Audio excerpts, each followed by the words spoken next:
조선 역사상 가장 잔인한 야심가로 꼽히는 수양대군이 유독 한 사람 앞에서는 숨도 크게 쉬지 못했습니다. 바로 그의 친형이자 조선의 5대 왕 문종입니다. 수양대군은 형이 죽자마자 딱 1년 만에 쿠데타를 일으켜 조카의 왕위를 빼앗은 인물입니다. 그런데 왜 형이 살아있을 때는 감히 딴 마음을 품지 못했을까요? 우리가 흔히 아는 병약해서 일찍 죽은 왕이라는 이미지는 사실 문종의 진짜 모습이 아닙니다. 오늘은 수양대군조차 두려워했던 문종의 진짜 힘과 그가 사라지며 무너진 조선의 비극을 이야기해보겠습니다. 문종은 조선 건국 60년 만에 처음으로 나타난 완벽한 정통성을 가진 왕입니다. 태조부터 세종까지 그 누구도 첫째 아들로서 왕위를 잇지 못했습니다.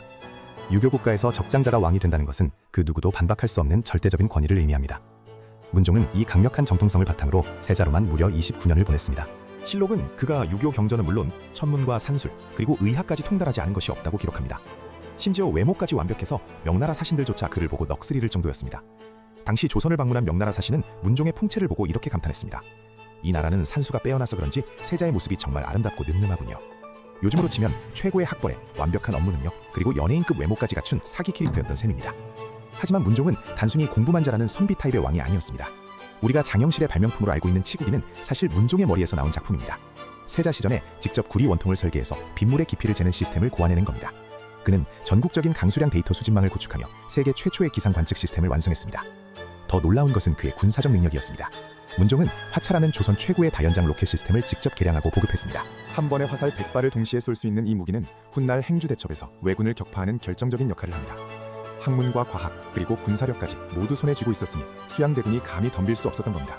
하지만 이 완벽한 남자에게도 치명적인 약점이 하나 있었습니다. 바로 지독할 정도로 없었던 아내복입니다. 첫 번째 아내는 남편의 사랑을 받으려고 주술을 부리다 들통나서 쫓겨났습니다. 두 번째 아내는 궁녀와 부적절한 관계를 맺는 전대미문의 스캔들을 일으켜 패출되었습니다. 세 번째 아내인 현덕왕후는 드디어 아들 단종을 낳아주었지만 출산 다음 날 세상을 떠나고 맙니다. 문종은 이후 다시는 아내를 맞이하지 않고 홀로 어린 아들을 키우며 나라를 돌봤습니다. 세종대왕의 말년에는 눈이 침침해진 아버지를 대신해 8년 동안 대리청정을 수행했습니다.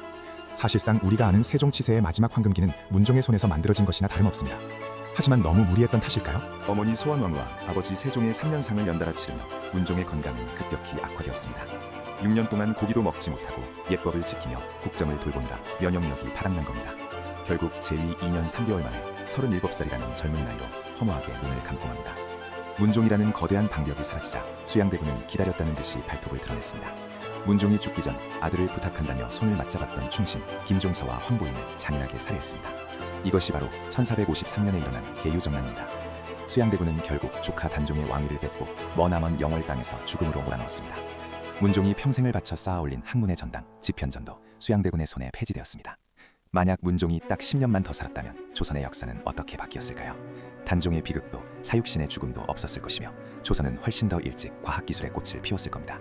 수양대군조차 감히 넘보지 못했던 천재군주 문종. 우리가 기억해야 할 것은 그가 얼마나 아팠는지가 아니라 그가 살아있는 동안 조선이 얼마나 단단했는지일지도 모릅니다. 한 사람의 부재가 나라의 운명을 어떻게 바꾸는지 문종의 삶은 우리에게 큰 울림을 줍니다.